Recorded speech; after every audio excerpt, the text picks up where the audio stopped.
السلام عليكم ورحمة الله وبركاته. إن الحمد لله نحمده ونستعينه ونستغفره ونعوذ بالله من شرور أنفسنا ومن سيئات أعمالنا. من يهده الله فلا مضل له ومن يضلل فلا هادي له، وأشهد أن لا إله إلا الله وحده لا شريك له، وأشهد أن محمدًا عبده ورسوله صلى الله وسلم وبارك عليه وعلى آله وصحبه أجمعين. يا أيها الذين آمنوا اتقوا الله حق تقاته ولا تموتن إلا وأنتم مسلمون. يا أيها الناس اتقوا ربكم الذي خلقكم من نفس واحدة وخلق منها زوجها وبث منهما رجالا كثيرا ونساء، واتقوا الله الذي تساءلون به والأرحام إن الله كان عليكم رقيبا. يا أيها الذين آمنوا اتقوا الله وقولوا قولا سديدا يصلح لكم أعمالكم ويغفر لكم ذنوبكم، ومن يطع الله ورسوله فقد فاز فوزا عظيما. أما بعد، فإن خير الكلام كلام الله، وخير الهدي هدي محمد صلى الله عليه وسلم، وشر الأمور محدثاتها، وكل محدثة بدعة، وكل بدعة ضلالة، وكل ضلالة في النار. أما بعد، أيها الإخوة والأخوات المستمعين والمستمعات، ما زلنا مع كتاب كن سلفيا على الجادة، الذي ذكر فيه مؤلفه حفظه الله وجزاه الله خيرا بعض الأصول والقواعد والميزات التي يجب أن يكون عليها من أراد أن يكون مسلما الإسلام الحق، من أراد أن يكون مسلما على طريقة نبينا صلى الله عليه وسلم وأصحابه، عقيدة وعبادة وخلقا. وقد وصلنا إلى هذا الفصل الثامن الذي ترجم له مؤلفه بقوله: بعض القواعد في المنهج السلفي. بعض القواعد في المنهج السلفي. Donc nous sommes toujours avec ce livre qui s'intitule Sois suiveur des pieux prédécesseurs comme il se doit, qui est en fait un livre dans lequel l'auteur Hafidahullah a résumé et recueilli quelques fondements, quelques principes fondamentaux et quelques règles sur lesquelles doit être celui ou celle qui veut être musulman et musulmane selon l'islam authentique révélé le premier jour, celui sur lequel était le prophète sallallahu alayhi wa sallam et ses compagnons, qu'Allah les agrée, autant sur le plan de la croyance que sur la pratique et tout ce qui s'ensuit. Nous sommes arrivés au 8e chapitre qui s'intitule Quelques règles dans la voie des pieux prédécesseurs. Quelques règles dans la voie des pieux prédécesseurs.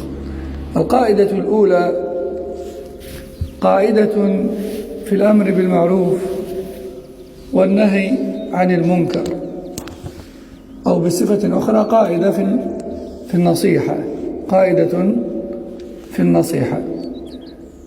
فالمراد بالمعروف هو جميع الطاعات، وأعظم ذلك عبادة الله وحده لا شريك له، وإخلاص العبادة له، وترك عبادة ما سواه، ويأتي بعد ذلك سائر الطاعات من واجبات ومستحبات. وأما المنكر فهو كل ما نهى الله عنه ورسوله صلى الله عليه وسلم، فجميع المعاصي والبدع منكر، وأعظم المنكر الشرك بالله عز وجل. والقاعدة هي أن الأمر بالمعروف والنهي عن المنكر واجب على هذه الأمة وجوبا كفائيا، وجوبا كفائيا لا عينيا. إذا قام به من يكفي سقط الإثم عن الباقين وإذا لم يقم به أحد آثم الجميع قال تعالى ولتكن منكم أمة يدعون إلى الخير ويأمرون بالمعروف وينهون عن المنكر وأولئك هم المفلحون. قال شيخ الإسلام Donc la première règle, c'est de savoir que le conseil prodigué à autrui, appelé en arabe l'amr bil ma'rouf wa nahy anil munkar, donc le fait d'enjoindre le bien et d'interdire le mal, eh bien c'est une obligation qui incombe à une partie de la communauté, suite à quoi le reste en est déchargé. Dit autrement, lorsqu'un mal se produit devant nous, tout le monde n'est pas obligé d'aller voir la personne et de lui dire la même chose. Comme quoi, c'est pas bien. Tout le monde n'est pas obligé. Dans le sens où si une personne y va, ou deux ou trois, le reste de l'entourage de cette personne qui commet un péché, par exemple, est déchargé de l'obligation du conseil duquel il est question ici dans cet exemple. Et ça, c'est dans tous les domaines et dans tous les cercles de personnes, peu importe les statuts et les niveaux de personnes.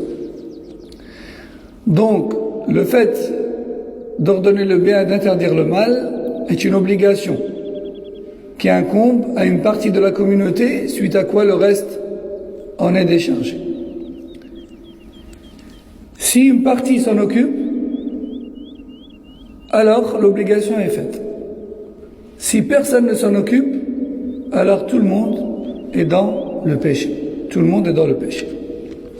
Allah Jalla wa Ala dit dans Sourate Al-Imran, verset 104, qui a pour sens qu'il y ait donc parmi vous des groupes de personnes ou un groupe de personnes qui appellent au bien et qui interdit le mal. Et ce sont eux les gens de la réussite. Ce sont eux les gens de la réussite. Il y a les gens qui conseillent. Les gens qui conseillent. Cependant, le conseil ne doit pas se faire n'importe comment et par n'importe qui. Le conseil doit répondre à des exigences qu'Allah Jalla wa Ala a révélé à son prophète alayhi salatu wassalam et selon lequel le prophète sallallahu alayhi wa sallam agissait. قال شيخ الإسلام ابن تيمية رحمه الله من أمر بالمعروف ونهى عن المنكر فينبغي أن يكون عالما بما أمر به عالما بما ينهى عنه رفيقا فيما يأمر به رفيقا فيما ينهى عنه حليما فيما يأمر به حليما فيما ينهى عنه فالعلم قبل الأمر والرفق مع الأمر والحلم مع الأمر فإن لم يكن عالما لم يكن له أن يقفو ما ليس له به علم وإن كان عالما ولم يكن رفيقا كان كالطبيب الذي لا رفق فيه فيغلظ على المريض فلا يقبل منه والمؤدب الغليظ الذي لا يقبل منه الولد. وقد قال تعالى لموسى وهارون فقولا له قولا لينا لعله يتذكر أو يخشى. ثم يقول شيخ الإسلام ثم من أمر أو نهى فلا بد أن يؤذى في العادة فعليه أن يصبر ويحلم كما قال تعالى وأمر بالمعروف وانهى عن المنكر واصبر على ما أصابك إن ذلك من عزم الأمور. وقال أيضا يعني شيخ الإسلام: والواجب على الآمر بالمعروف والناهي عن المنكر أن يكون أمره ونهيه لله وقصده طاعة الله، وأن يكون مقصوده صلاح المأمور وإقامة الحجة عليه، وأن لا يكون مقصوده طلب الرئاسة لنفسه وطائفته أو تنقص غيره. وأصل الدين أن يكون الحب لله والبغض لله والموالاة لله والمعاداة لله والعبادة لله والاستعانة لله والخوف من الله والرجاء من الله والعطاء لله والمنع لله. وهذا إنما يكون بمتابعة رسول الله صلى الله عليه وسلم الذي أمره أمر الله ونهيه نهي الله ومعاداته معاداة الله وطاعته طاعة الله ومعصيته معصية الله. انتهى من كلام شيخ الإسلام ابن تيمية رحمه الله باختصار. Donc, on a parlé du conseil, et comme quoi le conseil, c'est le fait d'enjoindre le bien et d'interdire le mal. Mais qu'est-ce que le bien voulu ici? Le bien, en islam, c'est tout acte ou parole d'obéissance à Allah Azza wa Jal. Tout acte ou parole d'obéissance à Allah Azza wa Jal.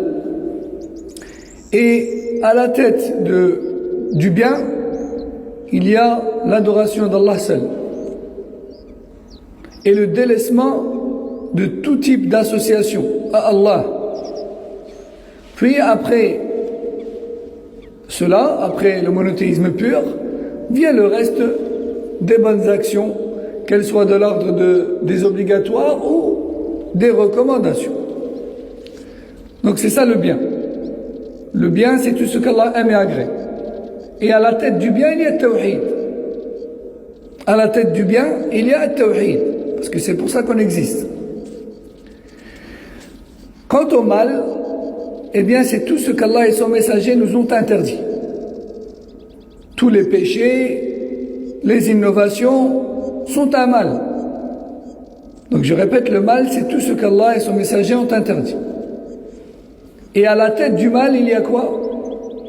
Al-shirk billah, le polythéisme, l'association à Allah.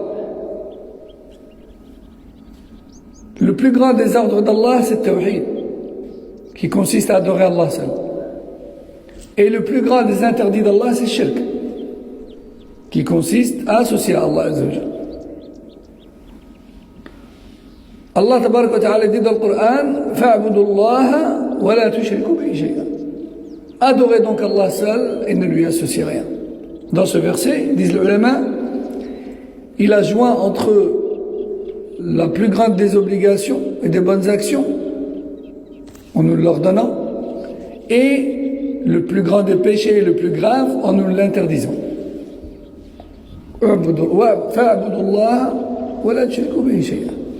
Adorez Allah seul et ne lui associez rien.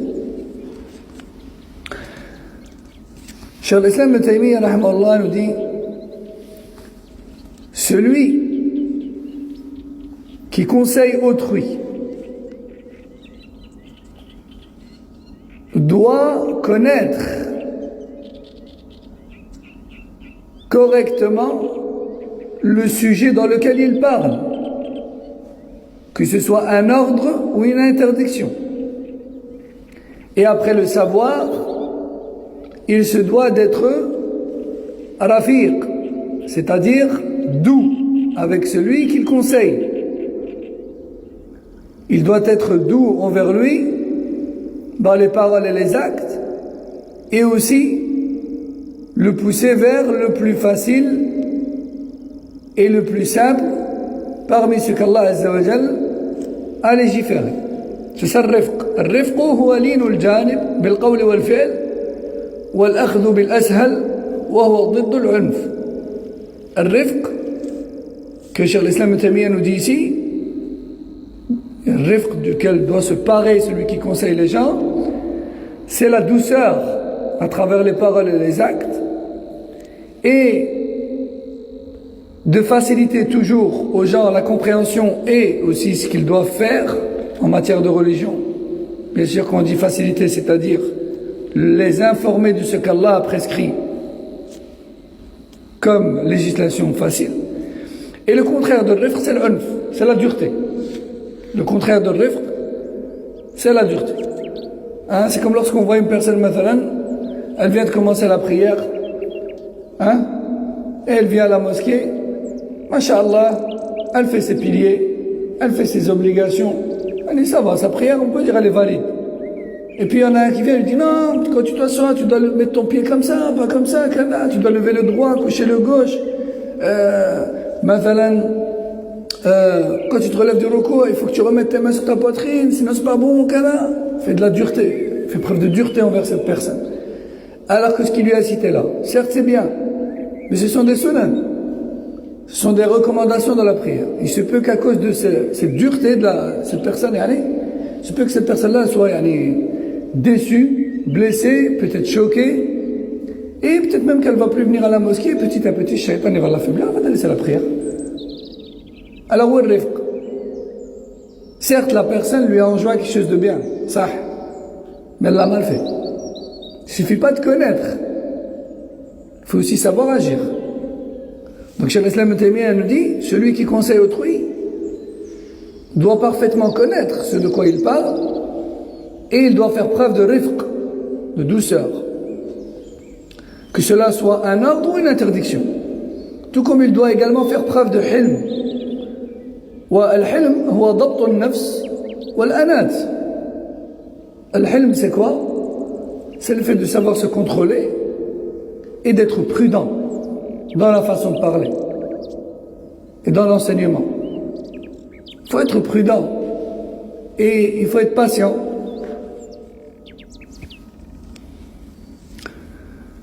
Aussi, il nous dit, Cheikh l'Islam Ibn Taymiyyah rahmallah, tu dois donc d'abord apprendre avant de conseiller. Puis ensuite, une fois que tu as appris, tu dois faire preuve de douceur pendant que tu conseilles. Ainsi que de l'hilm. Donc la douceur, on a dit, le rifq qu'on a dit, c'est la douceur et la facilité. Et l'hilm, on a dit, c'est le fait de savoir se contrôler et d'être prudent et d'aller étape par étape en s'assurant bien que la personne est capable d'assimiler ce qu'on est en train de lui apprendre.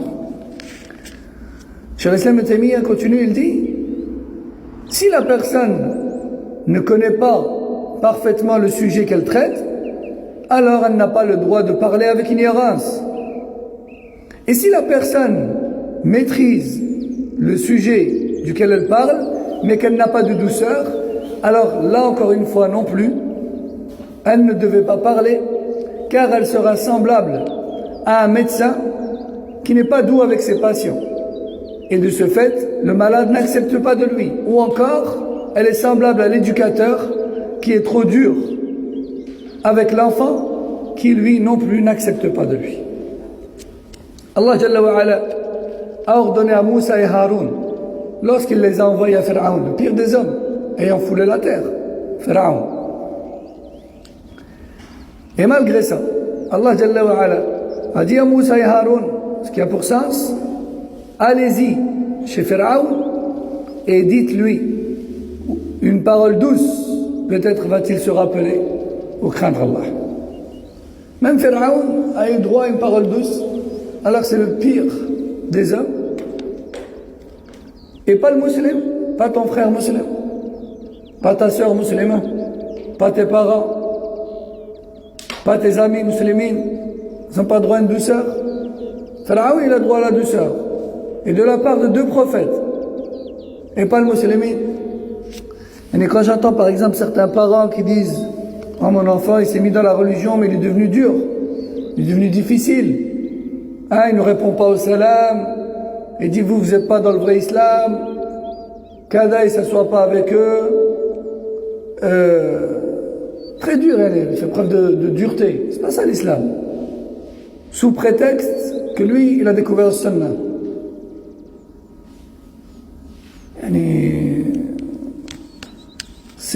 Et ça fait partie des erreurs de départ dans la droiture.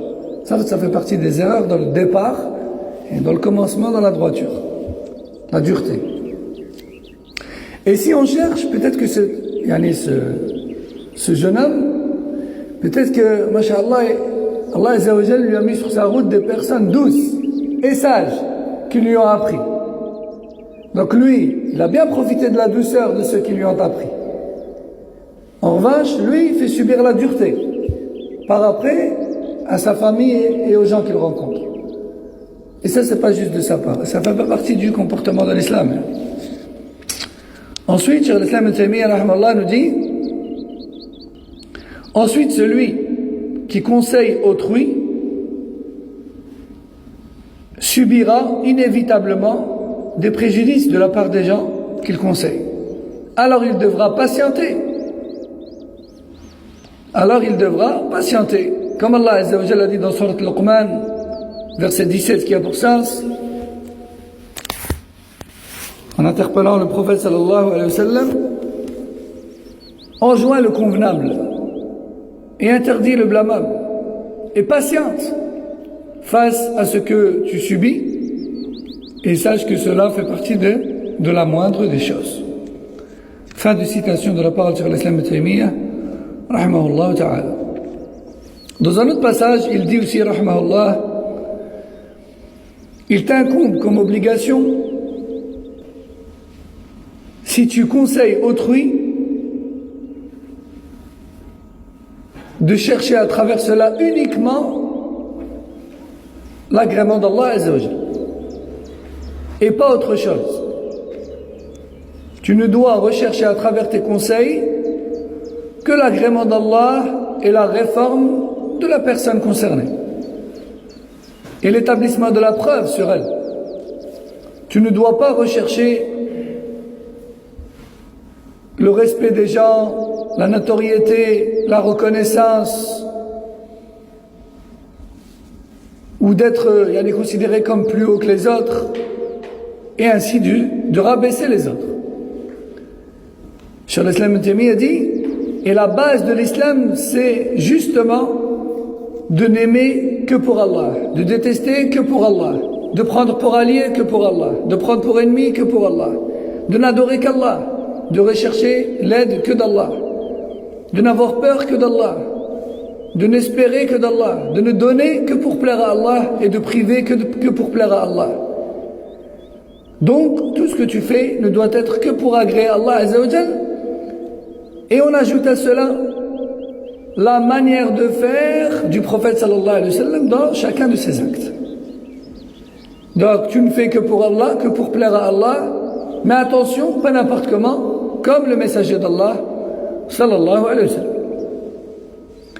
L'ordre d'Allah est également un ordre, l'ordre du messager est également un ordre d'Allah.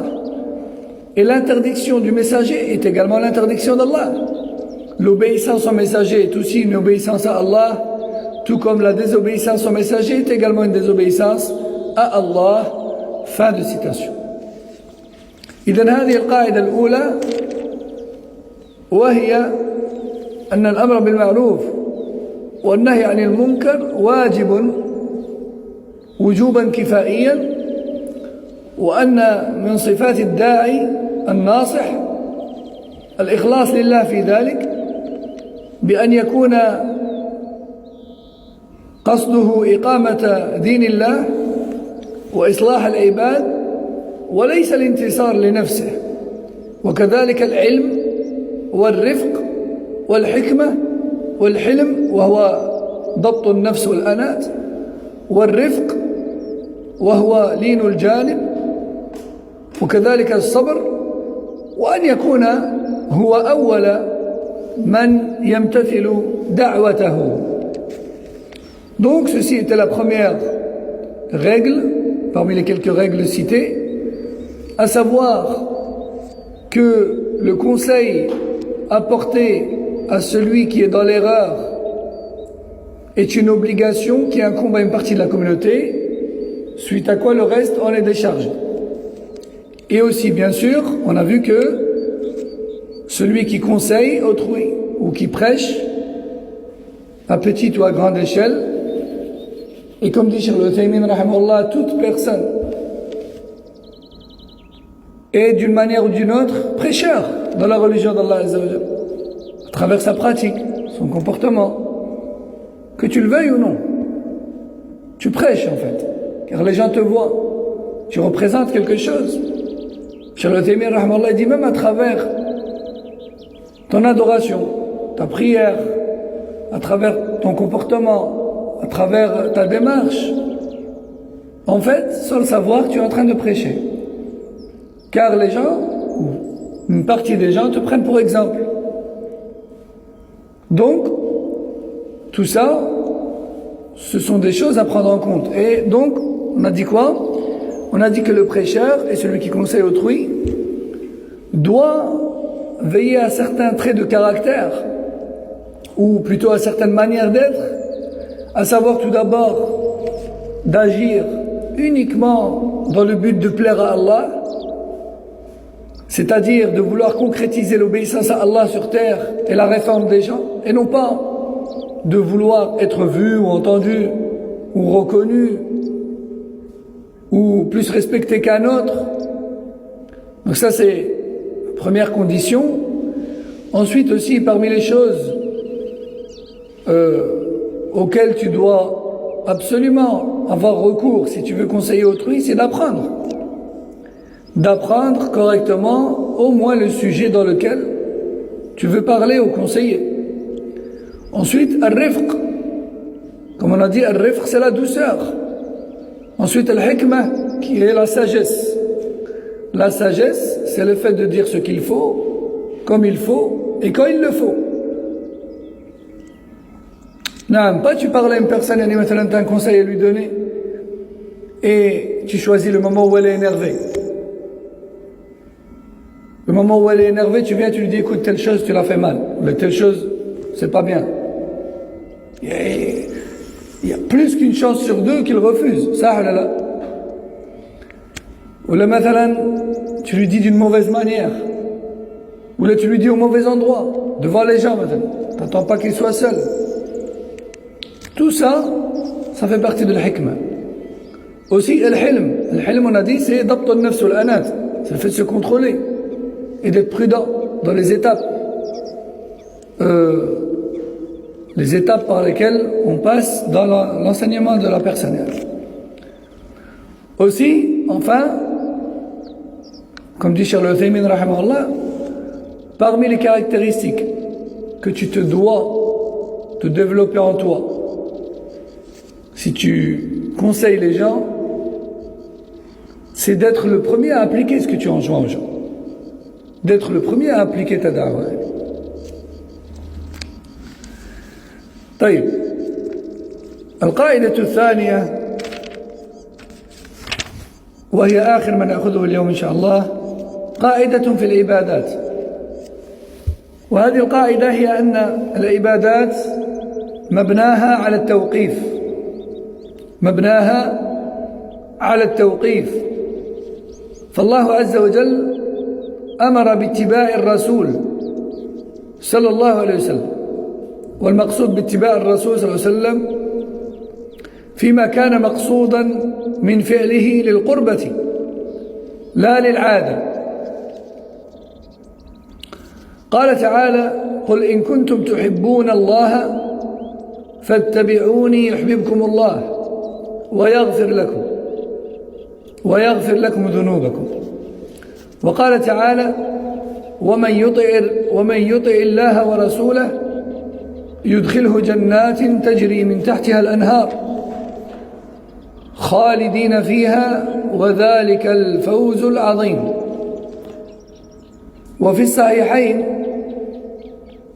عن عمر بن الخطاب رضي الله عنه أنه قبل الحجر الأسود وقال إني لأعلم أنك حجر لا تضر ولا تنفع ولولا أني رأيت رسول الله صلى الله عليه وسلم يقبلك ما قبلتك. وقد تقدم قول بعض السلف اتبعوا ولا تبتدعوا فقد كفيتم، وهو قول ابن مسعود رضي الله عنه. كما تقدم أيضا أن من شرط قبول العمل تجريد المتابعة للرسول صلى الله عليه وسلم. وقد جاءت النصوص الكثيرة في القرآن والسنة التي فيها الأمر بطاعة الله وطاعة رسوله صلى الله عليه وسلم، والنهي عن معصية الله ومعصية رسوله صلى الله عليه وسلم. فلا يجوز لأحد أن يخرج عما مضت به السنة ودل عليه الكتاب والسنة وكان عليه سلف الأمة. La deuxième règle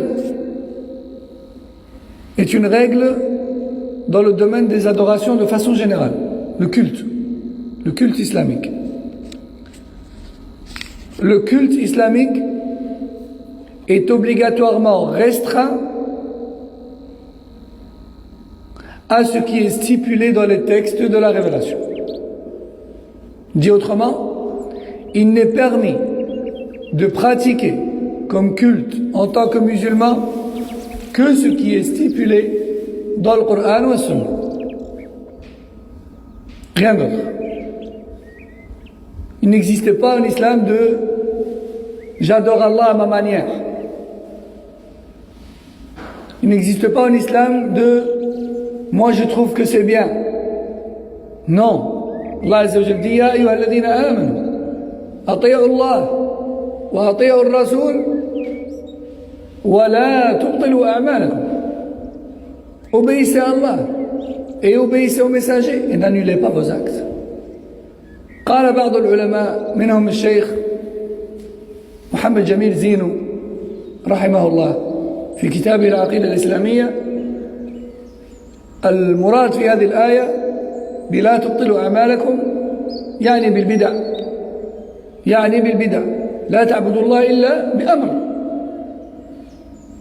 في كتاب أو سنة، وما عدا ذلك فهو باطل مردود، كما قال عليه الصلاة والسلام من عمل عملا ليس عليه أمرنا فهو رد. فالعبادات مبناها على التوقيف. Donc les actes d'adoration en islam sont restreints au texte. Ce qu'Allah et son messager t'ont dit de faire, fais. Adore Allah de cette manière-là. Ce qu'Allah et son messager ne t'ont pas dit de faire, ne fais pas. N'adore pas Allah d'une manière non stipulée dans les textes. Allah Azza wa Jal dit dans le Coran, ô vous les croyants, obéissez à Allah et obéissez aux messagers et n'annulez pas vos actes. Certains savants disent que l'annulation des actes dans ce verset est causée par les innovations. Car le musulman n'adore Allah que sur base d'un ordre qui est venu de sa part. Et s'il adore Allah sur base d'aucun texte, alors il a annulé son acte.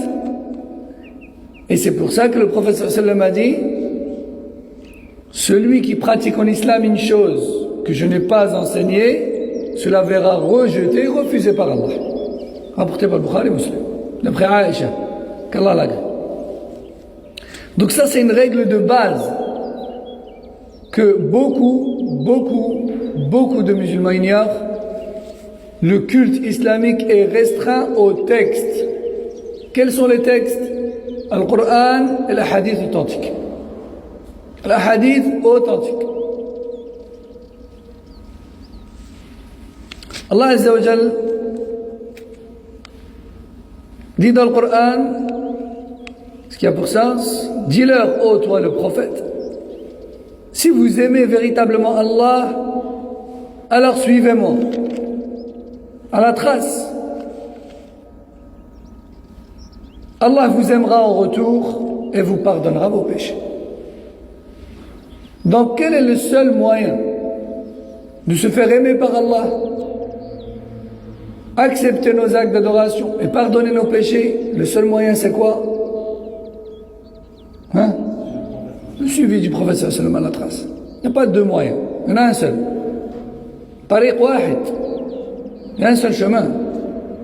Et Allah Azza wa Jalla dit dans le Coran, Surat al-Fatiha, Ihdina as-sirata al-mustaqim, التعريف الصراط واحد. Oh Allah, Allah nous a ordonné de lui demander dans chaque rak'a, oh Allah, guide-nous vers et dans le droit chemin. Combien de droits chemins y a-t-il? Un seul. Non, pas deux. Allah Azza wa Jalla dit dans ce verset, dis-leur, si vous aimez véritablement Allah, suivez-moi donc à la trace. Allah vous aimera en retour et vous pardonnera vos péchés. Donc si une personne a une croyance ou pratique un acte qui n'est pas dans le Coran ou le Sunna, dis-lui juste, est-ce que tu as un dalil sur ça? Il va te dire non, j'en ai pas, mais c'est bien, c'est une bonne chose. À ce moment-là, tu lui dis, est-ce que Rasulullah sallallahu alayhi wa sallam l'a pratiqué? Forcément, il n'y a pas de preuve. Donc il ne peut pas te dire oui. Et à ce moment-là, tu lui dis, Allah Azza wa Jalla dit, si vous aimez vraiment Allah, suivez-moi à la trace. Allah vous aimera, vous pardonnera vos péchés. Ce qui sous-entend quoi? Si vous ne me suivez pas à la trace, Allah ne vous aimera pas, il ne vous pardonnera pas vos péchés. Plus la personne suit le prophète sallallahu alayhi wa sallam, plus elle est aimée par Allah et plus ses péchés sont effacés. Moins elle suit le prophète sallallahu alayhi wa sallam, moins elle est aimée par Allah et moins ses péchés sont effacés. Voyez? Allah Azza wa Jalla dit aussi dans Surat An-Nisa, verset 13, qui a pour sens, quiconque obéit à Allah et son messager accédera à des jardins sous lesquels coulent des ruisseaux. Il y sera éternellement, et voici donc la grande réussite. Donc, quiconque obéit à Allah et son messager. Et Allah et son messager ont ordonné de se plier à ce qui a été révélé et prescrit. Et il est rapporté chez Bukhari et Muslim que Omar ibn al-Khattab, qu'Allah l'agrée, lorsqu'il faisait tawaf autour de la Kaaba, il embrassait la pierre noire, comme rapporté dans la Sunna, et il interpellait la pierre noire en lui disant, par Allah, je sais que tu n'es qu'une pierre, tu n'apportes ni bien ni mal, et si je n'avais pas vu le messager d'Allah sallallahu alayhi wa sallam t'embrasser, je ne t'aurais jamais embrassé. Allahu Akbar. Hein? Et ça prouve l'enracinement des enseignements du prophète sallallahu alayhi wa sallam en lui. Tawhid. Ça prouve, ça c'est le résumé en une parole de ce que Omar ibn al-Khattab a appris de la bouche du meilleur des hommes. Alayhi salam. Ne pas s'attacher à autre qu'Allah.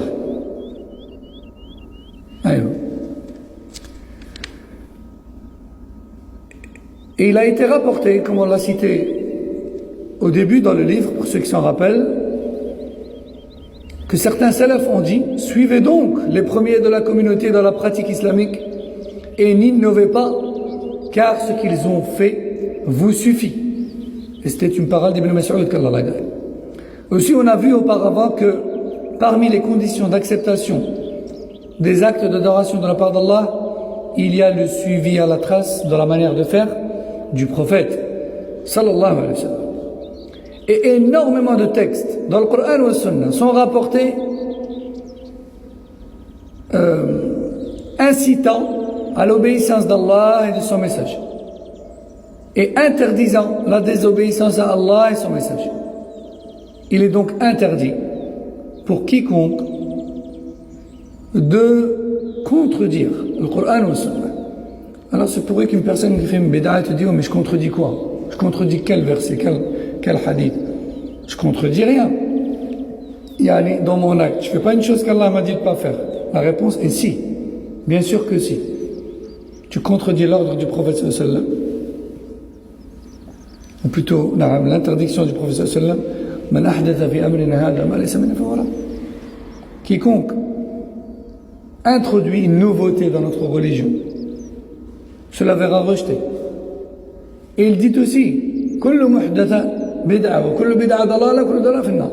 Toute nouveauté est innovation, toute nouveauté religieuse est innovation, et toute innovation est égarement, et tout égarement est mauvais. Parfois on a des personnes qui se moquent de la parole du prophète sallallahu alayhi wa sallam. Ils disent, dans ce cas-là, si tu n'aimes pas les innovations, il ne faut pas acheter de voiture, puis ils rigolent. Si tu n'aimes pas les innovations, il ne faut pas habiter dans une maison, il faut habiter dans une tente. Si tu n'aimes pas les innovations, il ne faut pas porter de basket. Et ceci et cela. Et ils ne se rendent pas compte qu'en réalité, ils sont en train de commettre un acte de mécréance. Et majeur même. Par ignorance, bien sûr. Donc, ils n'apostasient pas tous, mais c'est un acte de mécréance majeur. Là, Azza wa Jalla dit dans le Coran, concernant les hypocrites qui s'étaient moqués du prophète sallallahu alayhi wa sallam et ses compagnons. Il dit Abillahi wa ayatihi wa rasulihi kuntum tastahzi'un la ta'tadiru qad kafartum ba'da imanikum. Est-ce d'Allah et de son messager et de ses signes que vous vous moquiez? Ne vous excusez pas, vous avez bel et bien mécru après avoir cru. Lorsque ces hypocrites-là se sont moqués du prophète sallallahu alayhi wa sallam et ses compagnons de manière cachée, un compagnon les a vus et il leur a dit, par Allah, je vais aller le dire au messager d'Allah. Et eux l'ont suivi en le suppliant. On ne faisait que plaisanter, ne va pas le dire. Ils l'ont suivi toute la route. Mais lorsqu'ils sont arrivés auprès du prophète sallallahu alayhi wa sallam, Allah Azza wa Jalla lui avait déjà révélé l'information. Et il lui a révélé ce verset par la même occasion. Et le prophète sallallahu alayhi wa sallam était en train de monter à bord de sa monture et les hypocrites le suivaient en tenant la corde de sa chamelle. On lui disait, oh messager d'Allah, on ne faisait que plaisanter. Et lui ne répondait rien d'autre que le verset. Ne vous excusez pas, vous avez bel et bien mécru après avoir cru. Et il continuait d'avancer. Ceux qui se moquent des enseignements du prophète sallallahu alayhi wa sallam. Ah ouais, son pantalon est court. Ah, c'est sunna zama. Ah, il laisse la barbe, comme les hommes de Cro-Magnon. Ah, c'est sunna zama. Ah, ceci et cela. Et ils ne se rendent pas compte que c'est du kufr ce qu'ils sont en train de dire. De la mécréance. Ils se moquent des femmes voilées aussi. On dit que ce sont des ninjas ou des choses comme ça. C'est très très grave. Subhanallah. Les épouses du prophète sallallahu alayhi wa sallam avaient le visage voilé. Et Allah Azza wa Jalla a ordonné à tout un chacun de suivre son exemple en religion. Les hommes suivent le prophète sallallahu alayhi wa sallam et ses compagnons. Pas de l'apparence, et les femmes suivent les épouses du prophète sallallahu alayhi wa